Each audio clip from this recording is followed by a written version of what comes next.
My aching heart and I agree that you and I could never be.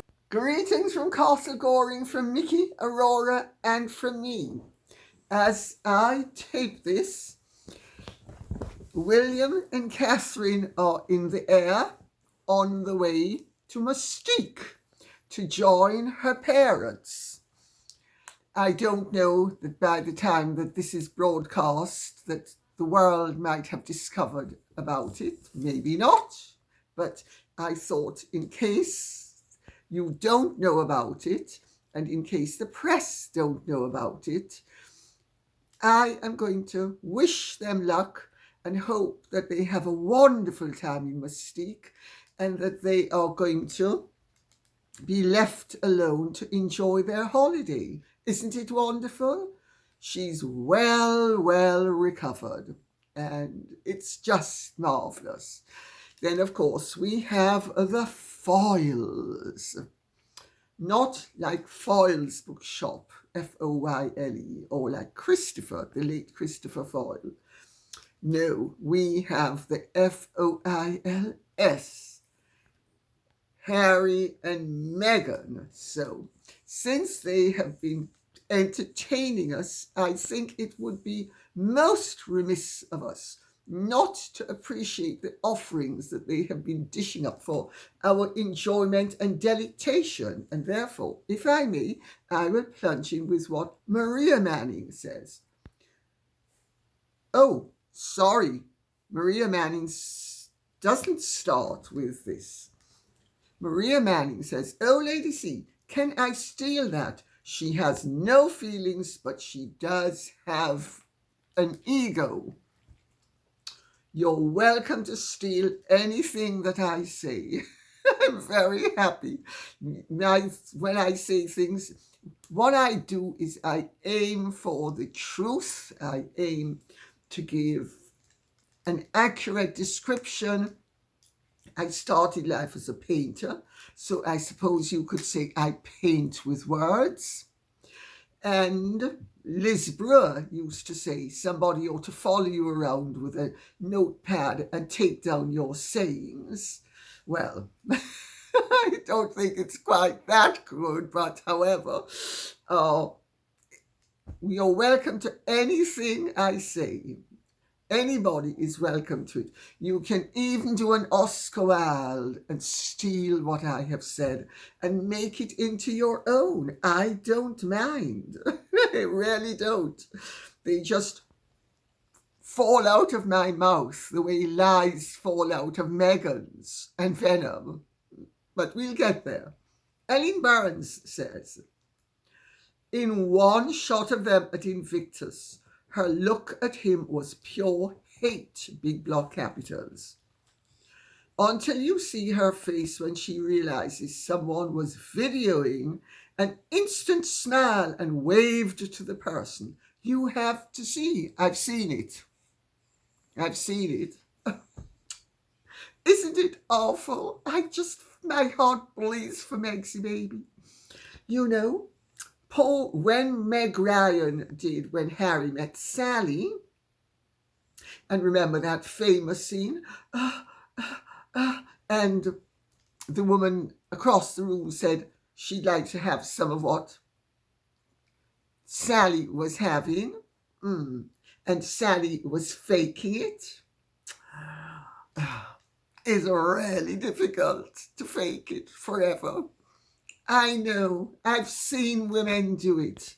I've seen women who have used men, who have convinced themselves as well as the man that they were in love with him, when, of course, they weren't in love with him at all, because they'd have failed the desert island test, which is, of course, if I were on a desert island, would I want him? If the answer is yes, it's genuine. If the answer is, well, actually, on a desert island, the title isn't going to really make any difference, and blah, blah, blah, and he fails the test, that means you are, as George Bernard Shaw put it to the Duchess, "Madam, we have established what you are. We're simply haggling over the price." And I personally think that Meghan has sold herself out for advantage.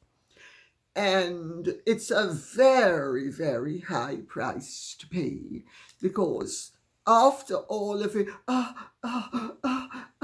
and comes at some point, you can't keep on hypnotizing yourself, although she's very good at it. She actually has recommended that people hypnotize themselves. You can be anything you want to be. Just act as if, and then you will be. Well, and then finally she can't maintain it anymore, because she's more intelligent than he is, and she's more heartless than he is. And yes, I did see it, but we're not going to be bogged down with that alone, because I'm going to read out what K.H. Harris says. "I heard there was a lot of stuff going on behind the scenes with Invictus games. I guarantee she left all of a sudden because she either needed to leave or was going to be escorted out. When the narcissist gets in hot water, they leave." Well, yes, I have to say, that is a fact, because I used to see my mother, as soon as the tide was turning, she would just cut things, because she didn't want to confront anything that wasn't absolute success. But they do have blistering rows, and as Ellen Burns has observed, even in public, she was jolling him along and the mask slipped. And, that they have been having huge problems. She's reeled him back in, but that doesn't mean it's 100% thing. It always is at first 100% thing, because as Margaret Argyle, my late stepmother-in-law, said about my father-in-law, the 11th Duke of Argyle, for the first year, this is a paraphrase, by the way, the mask was intact. It was only just before they got married that the mask slipped for the first time. I think it's called the adoration phase of narcissism. Then comes the denigration, then comes the discard. Well, Harry's the one who's been threatening to discard, and Meg's the baby. Elon Musk is in the White House. He's not in Montecito. Poor Meg's a baby. And of course, Harry is, as everybody can see, cooperating to the extent that he can, but he's more sincere and genuine than she is. And even when the camera is on him, he's more sincere and genuine than she is. And evidently she's been berating him when they were together, that he wasn't making enough of a show. She evidently said to him, "Big smiles, big smiles." Big smiles, big smiles. Oh dear, oh dear. But she has satisfied her objective, which was to use the Invictus games as a platform. But it's not going as well as she had hoped, because all the moo cow eyes,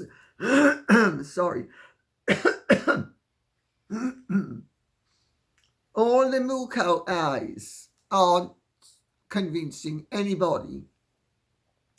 And behind the scenes, there is an awful lot going on with Netflix. Netflix is the problem.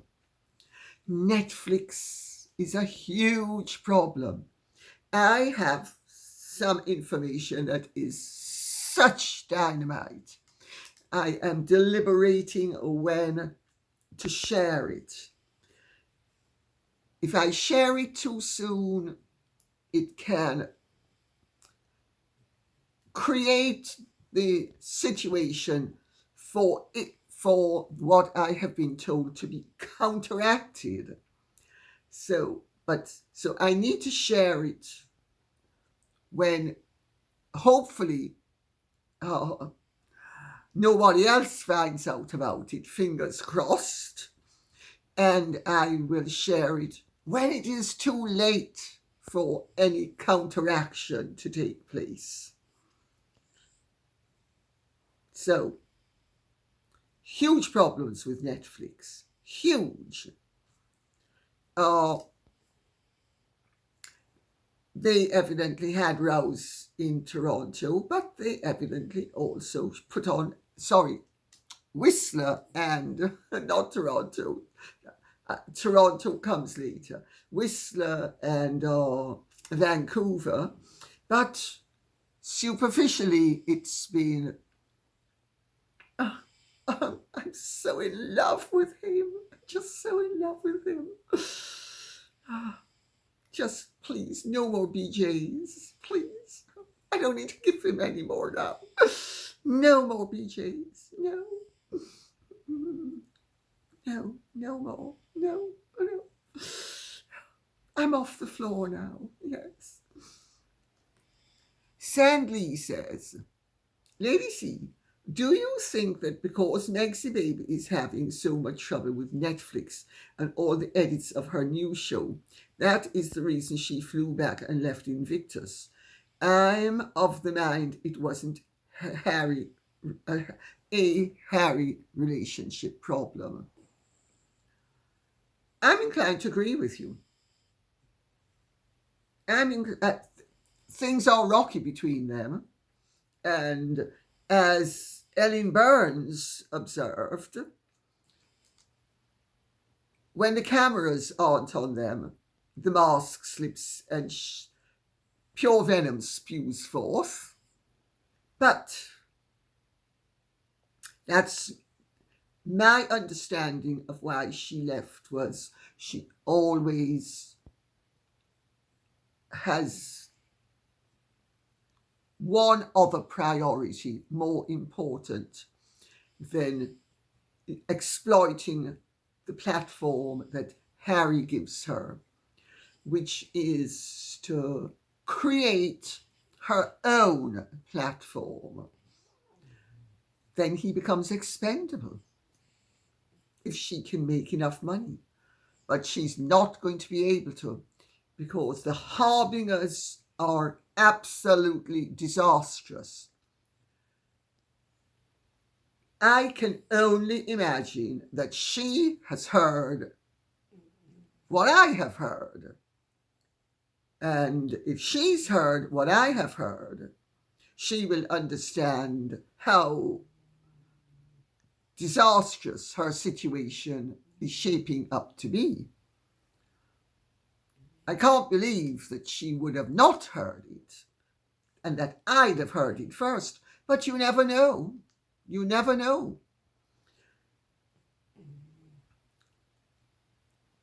In the Charles and Diana days, I knew things before he did, and sometimes before she did. Especially before she did, where he was concerned, because, of course, of my Glom's connections and my boyfriend at the time, James Buchanan Jardine, who not only worked with Mikey Gloms, I can't remember if he was by then the Earl of Strathmore, so long ago. think he might have been, but he might not have been. I don't remember. Was he still Lord Glamis? I don't remember. But anyway, his first wife was James's cousin. So I don't need to belabor the point. I'm just making the point that something enormous has happened that involves Netflix. And if she doesn't know about it yet, I certainly know about it. And you're going to know about it in the fullness of time. I just need to get the timing right. And I would sooner that I don't say what it is and I'm beaten to the punch by someone else than that I say what it is prematurely and it turns out that I allow the situation for the possibility of rectification, because that's not my objective. Sorry to be so mysterious, but that's what it is. So I'll say that a small indication, which Megsy Baby already knows about, of the more enormous problem is something else, is, of course, that Netflix is putting her jam, just her jam, I mean, can you believe it? Her jam in two shops. I forget where they are. I think one is in Philadelphia, the other is somewhere else. They're like, I think one is called the King of Prussia something. But they're very accessible, let's put it this way. They're not high-end, they're accessible, which actually evidently has upset her greatly, but I think is actually clever where Netflix is concerned, because they see that she doesn't have any attraction to the high caliber world. Nobody is going to buy Meghan's jam who is somebody of great substance or stature. Maybe a few of her broken down third-rate Hollywood friends will buy.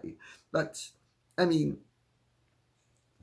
the pucker people, absolutely not a chance. So go mass market to the extent that it's possible. So I think Netflix is doing something clever.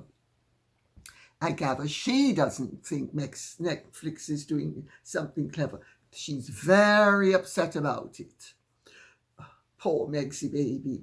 I mean, well, she's certainly very good in getting people to open up their checkbooks initially, but she's not that good in getting them to keep them open. Spotify, now Netflix. Anyway, as far as she's concerned, she wanted the jams to be available for the elite, because Meghan is a very elitist person. Well, I don't know who's going to be buying that jam, but we'll wait and see. But evidently, that's been a huge bone of contention between her and Netflix. And there is a huge bone of contention that she must know about. If I know about it, she has to, but I'm saving that. I will say one thing. I will reveal it before the Oscars. Let's put it that way. Seri Celebration says, what's with Meghan always talking about lunchboxes? Very funny. Well, evidently, Meghan pretended to not know what a lunchbox was a few weeks ago. So this is what I'm being told. And then she did with that phony baloney thing with the girl, the 15-year-old girl who she met, remember, in wherever it's called, Altidana or whatever it's called, I don't remember the name of it now, where she was supposedly running into this girl and her mother when they were in inspecting the fire damage, and she was sent a lunchbox, I think Billie Eilish lunchbox, but she was making out that she didn't know what a lunchbox was. So in the speech to Invictus, since she got a lot of flack for affecting to not know what a lunchbox was, well, if she has young children who are going to kindergarten or preschool, she should know what a lunchbox is. If she doesn't, it means she has nothing to do with preparing them for school. I mean, I certainly never prepared my children's lunchboxes. Their nannies did. I made no pretense about it. I don't get up until late. I go to bed late, I get up late, and my children's nannies always had to take them to school and always had to give them breakfast and always had to prepare their lunchboxes. But I certainly knew what a lunchbox was. But there is a dual meaning to lunchbox. And the lunchbox dual meaning came out in a trial involved, it was, I think, a libel trial or some such thing. And somebody referred to Linford Christie's lunchbox. And the judge didn't know what a lunchbox was. Well, Linford Christie is a Jamaican-born runner, gorgeous body, and he packs a huge punch. And it was very apparent when he was in his running gear. And so it was referred to as Linford Christie's lunchbox. So that's the dual meaning. I don't think Harry's brain cell stretches to Linford Christie's lunchbox, by the way. It's being quite naughty. Jerry Redmond says, "Hello, Lady C. I have just arrived in Vancouver from the UK. There is nothing on the news about Invictus. No advertising of Invictus at the airport. Has Been and Meghan are together wrecking the games. They are so egocentric and vain. They refuse to see the obvious. No one wants them. I also blame the senior executives at Invictus who don't have the balls to ditch the dreadful duo and find someone decent to front the games. Someone who isn't there to rip off the games for self-promotion and financial gain in terms of expensive hotels, designer clothes, etc., etc. Jerry Redmond, I couldn't agree more. Invictus will die a death if Invictus doesn't divest itself of Harry as its patron. Harry and Meghan are tainted. Without Meghan, Harry, I think, at this point, has no glamour. He has very little appeal. And there is an awful lot of talk on the ground with the Invictus people, as well as the veterans and the organisers, about how Harry and Meghan have turned Invictus into the Meghan and Harry dog and pony show. And I'm being polite. I can't use some of the language that is being used to describe the Harry and Meghan dog and pony show. let's just say that female dogs are called bitches for a very good reason. Because when female dogs are on heat, they will do anything to have their desires satisfied. That's where I think the link comes in. And I hope you're getting the point I'm making.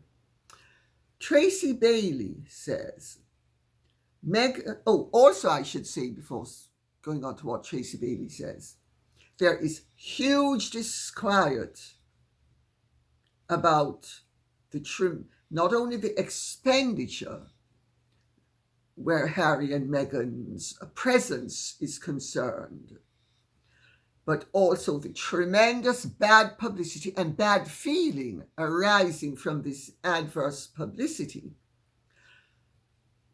because the veterans have to push their hands in their pockets for themselves and their families.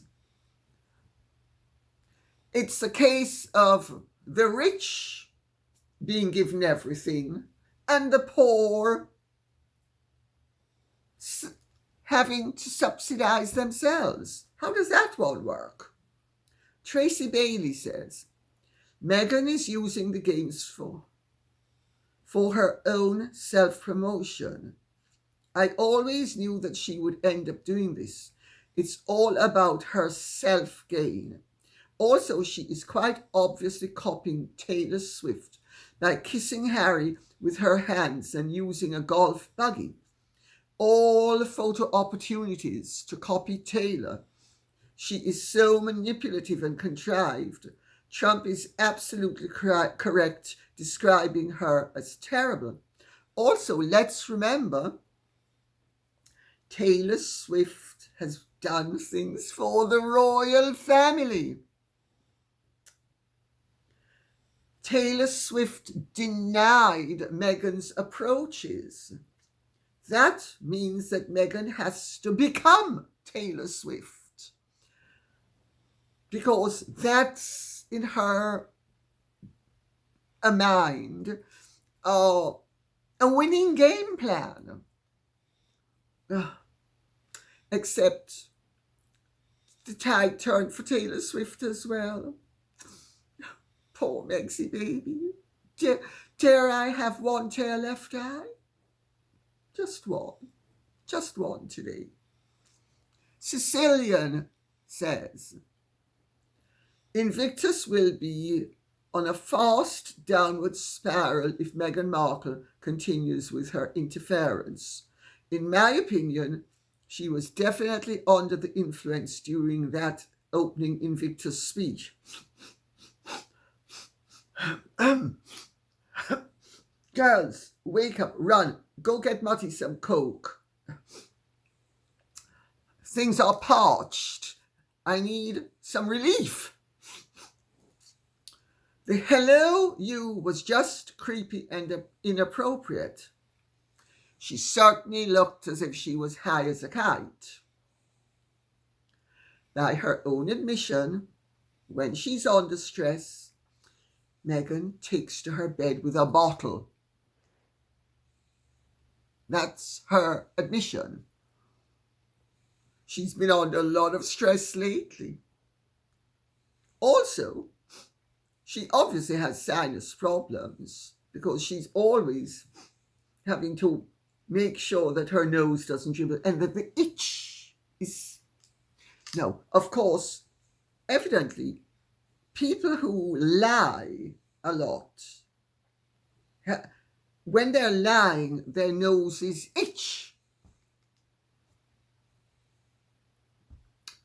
Of course, noses itch for other reasons. Or maybe it's not itching, maybe they drip for other reasons.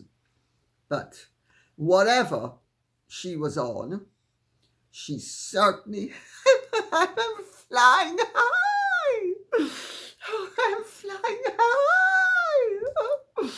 And I didn't intend to speak, but now that I'm here and there's a microphone, wild horses won't be able to tear me away, as I tell you how lucky you are to have me and my husband here, and we have given you the opportunity to have a truly memorable time.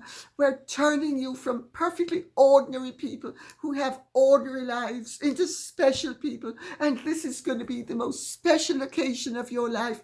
You're going to remember it for the rest of your life, because the fact of the matter is, if it were not for me and my husband, you would rarely have such problems, because you'd just be ordinary. You'd just be poor slumps.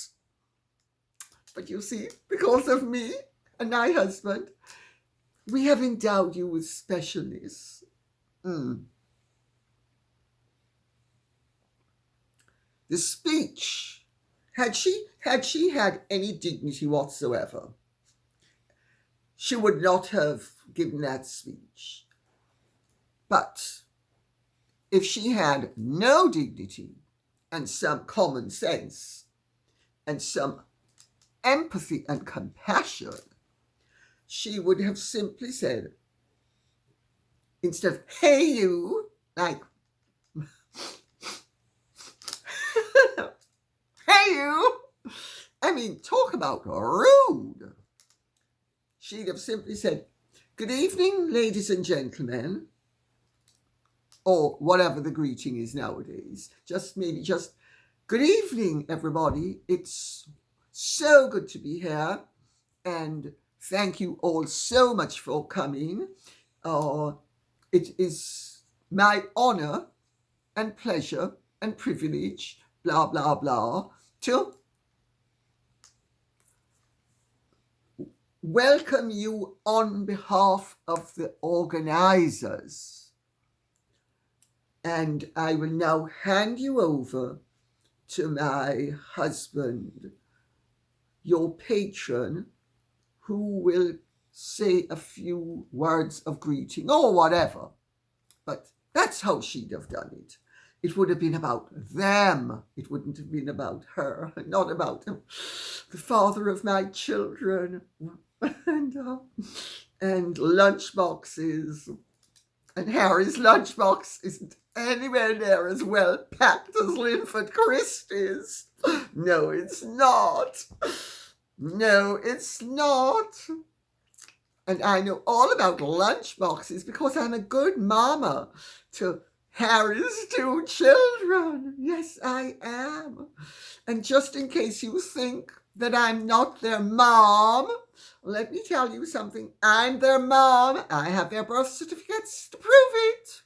Auntie Flo Travels says, if the veterans don't want the Harkles there, then they need to stop clapping and cheering them.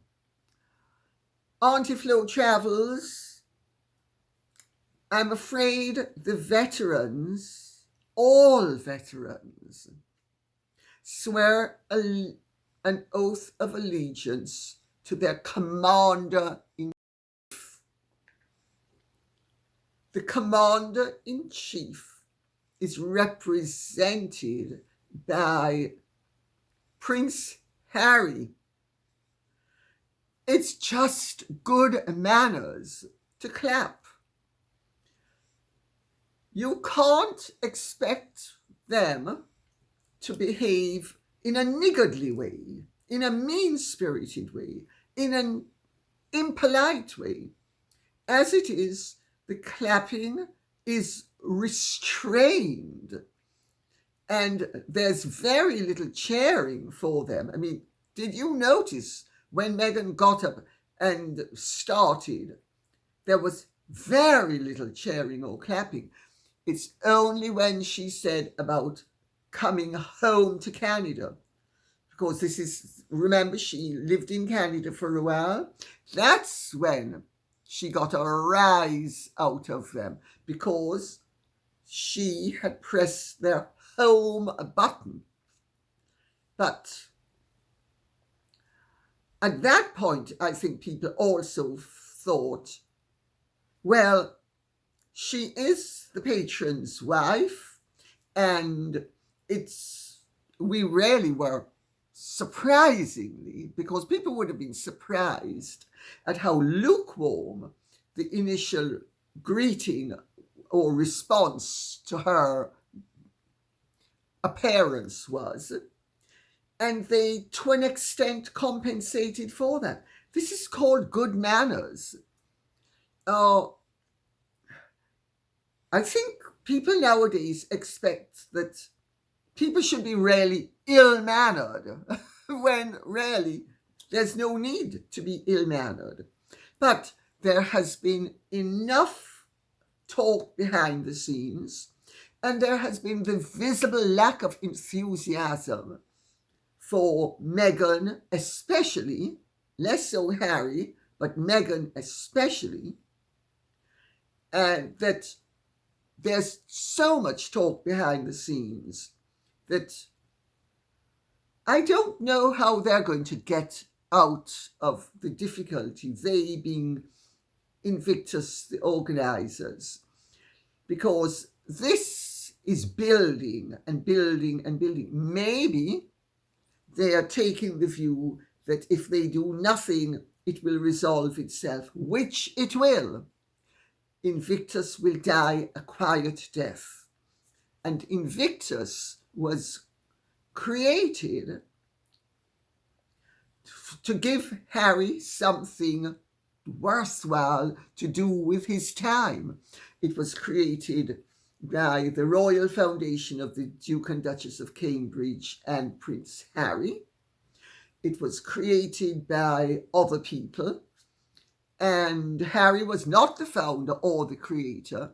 The Invictus Games is a knockoff of the Warrior Games, which is a knockoff of the Paralympics, which started in, if I recall correctly, 1948, and started as a result of one of the great doctors at the Stoke Mandeville Hospital who understood that physical therapy and sport would actually assist in the recovery, and sometimes recovery of a purpose in living, and sometimes recovery in the desire to live for wounded soldiers.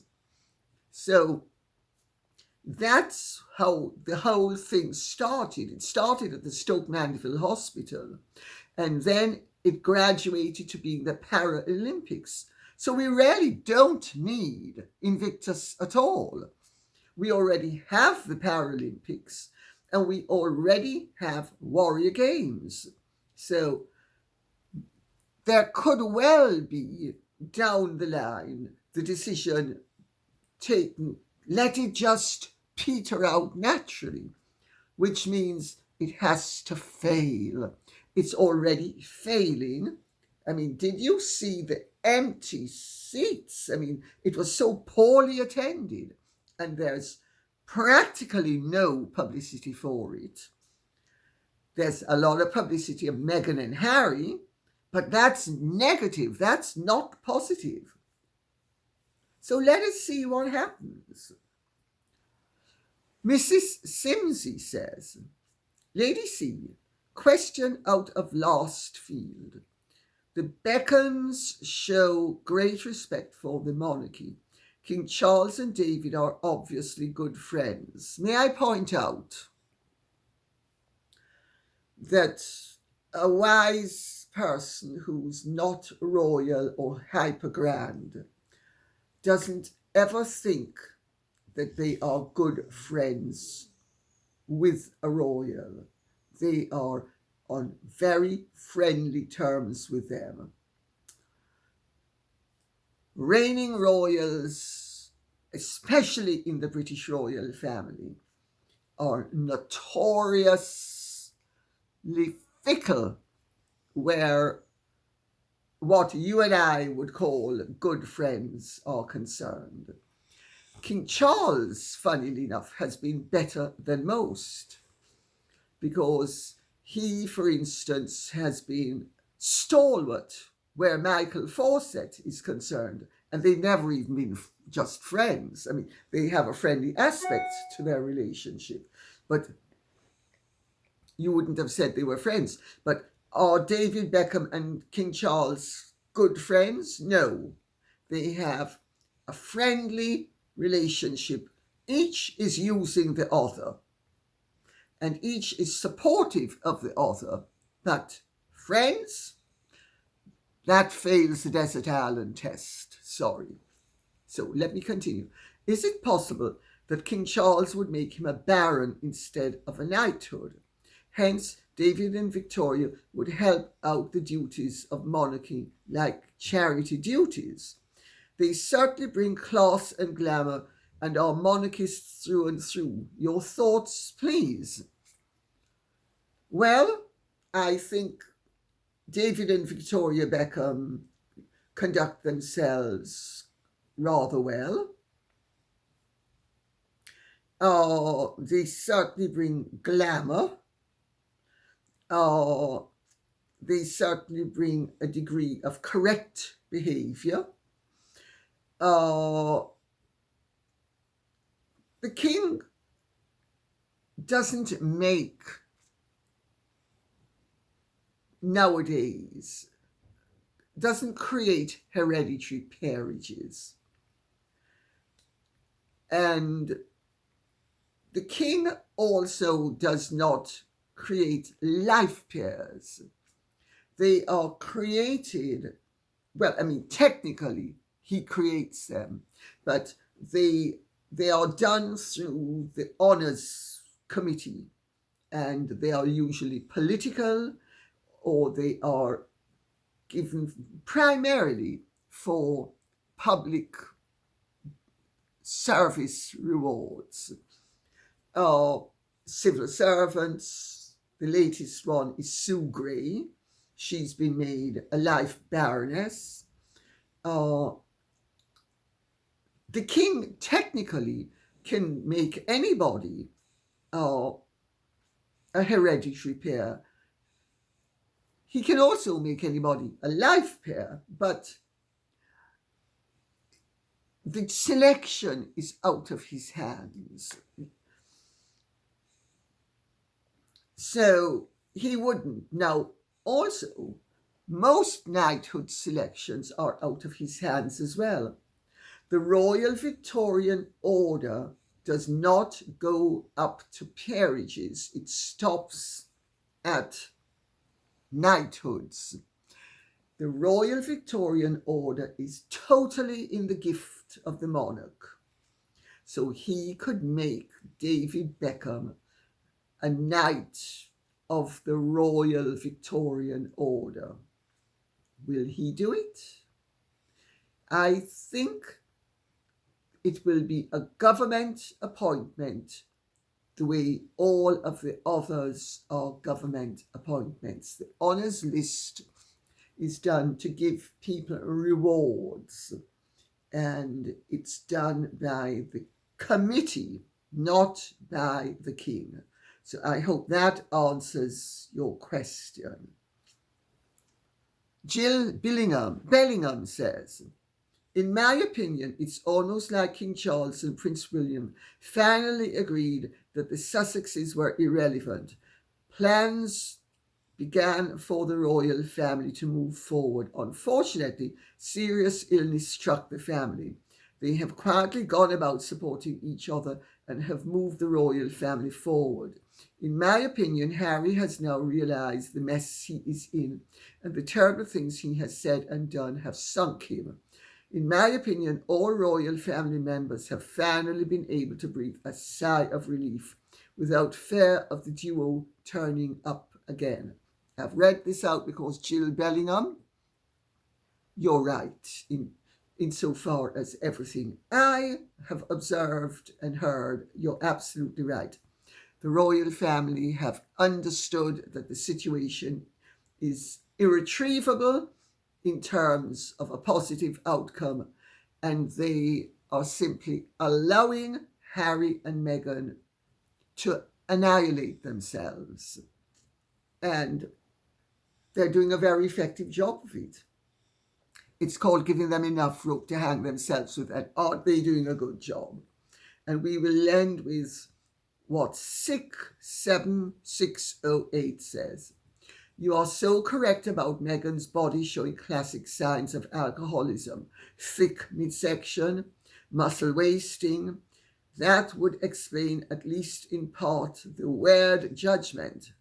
How many alcoholic women of a certain age have we seen dress inappropriately for their age, or just look sloppy but act like they believe they look great? Yes, I'm just so classy. Just classy. Classy to the nth degree. Well,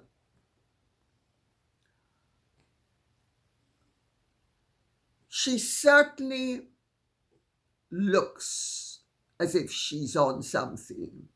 And I know about the legs from my mother and a great friend of mine who died in 1992, amongst others.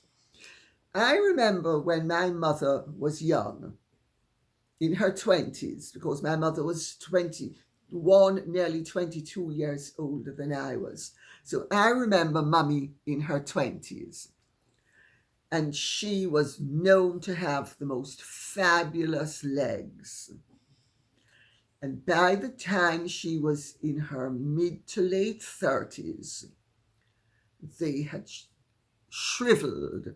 And she used to laugh about it. She used to joke and say that and she didn't realize that it was caused by her alcoholism. And she didn't know what it had caused it. But she used to make it into a joke that her legs had shriveled up into nothing. Yeah, very alcoholic. Now, is Meghan an alcoholic? I wouldn't know. Meghan certainly has many of the features that an alcoholic would have. But let's remember, alcoholism is a sickness. And therefore, there's nothing defamatory in saying that somebody looks as if they are an alcoholic. One is simply actually expressing concern for the fact that somebody might need help. And I make that point for legal reasons. And on that note, I will say thank you very much for listening. I hope this has been of some interest to you. If it has, please keep the questions and comments coming in so I will know what you would like us to be speaking about. Okay, thank you so much. Take good care and Godspeed.